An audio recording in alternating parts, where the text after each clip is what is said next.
Good afternoon or morning to you in America from Cape Town, South Africa. You know, today we did some more going around. We ended up going to the furthest point in Africa, the southernmost point, and then we went to the Penguins Beach. It was really beautiful. But one of the things I've noticed since I came to South Africa, to Cape Town, is that the people here are really friendly and warm. Everyone chats to you. Everyone says hello. How are you? There's just a certain kindness and mellowness. Maybe it's the weather. Maybe it's the views. Maybe it's the style of living. It's the vacation. But the pace is different, and the kindness and the warmness, how people greet each other, is much different than America. And it made me think about something that I always thought about when we read this Torah portion. You know, we read the Torah portion this week of Joseph being sold into slavery. And of course, Joseph ends up in prison after Potiphar's wife accuses him of seduction, which of course is not true. And in prison, Joseph interprets the dream of the butler and the baker, which we spoke about yesterday. And then he ends up interpreting the dream of Pharaoh. And that's when Pharaoh puts him in charge of the country and in charge of all the preparations for the famine. Joseph saves the whole Egypt, and through that becomes the viceroy of Egypt. And when you think about all the things that happened in Joseph's life, and you think about what was the turning point, people always think about the story with him interpreting Pharaoh's dream. And at the moment he interprets Pharaoh's dream, that's when his life changes. But the truth is, if you think about it, how did Pharaoh know that Joseph interprets dreams? And how did he get that job?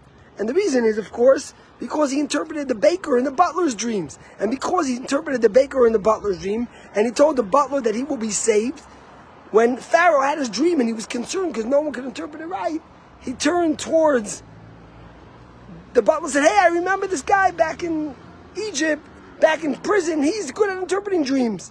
And that's when Joseph gets pulled out of prison, and that's when his life changes. So the true turning point in Joseph's life is actually Joseph interpreting the dreams of the butler and the baker. But if you read the Torah portion's words, you know when the real turning point is? The moment before that. Joseph is in prison. Imagine, his brother sold him to slavery. No one's looking for him. He's a young lad. He has no family. He finally tried to climb the ladder. They throw him into prison. He's in prison, and he sees two guys, the butler and the baker. And the verse says that they look down. And Joseph turns to them and says, "Madua pneichem roim hayoim." Why is your face looking down today? Why are you sad? And it's at that moment that they tell him that the reason their face is looking down is because they had dreams and no one can interpret it. And you think about it, that was a pivotal moment that changed Joseph's life. But the question is, what's Joseph thinking in Egypt, in prison, suffering so much, having enough of his own sorrows, as we would say, and what's he worried about? To ask these two prisoners, "Why is your face down today?" What do you mean? They're in prison. Of course their face could be down. Why would their face be happy? But yet, Joseph notices. And he doesn't just notice, but he tends to care and tries to soothe their pain. He's concerned about them. And that genuine concern and kindness is what led them to ask him to interpret the dream. What led the butler to remember when Pharaoh had a dream to tell him about Joseph. What led Joseph be pulled out of prison to interpret Pharaoh's dream, which in turn allowed him to be the one in charge of the famine in Egypt, which in turn allowed him to save the whole Egypt, and then to be able to save his family and meet his father. Think about it. Just 4 kind words by a man who could have had every single reason not to be kind, had every single reason to say, "Hey, who cares?" But yet, he showed kindness, he showed love, he showed concern, and because of that, he was saved from prison, and it changed his life. And that's what I noticed going around there. People are kind, they're caring, they're warm, they show concern about you, they show interest in what's going on in your life.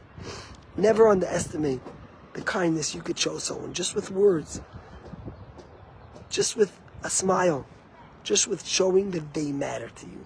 Because that's what saved Joseph and changed his trajectory and the trajectory of the Jewish people forever.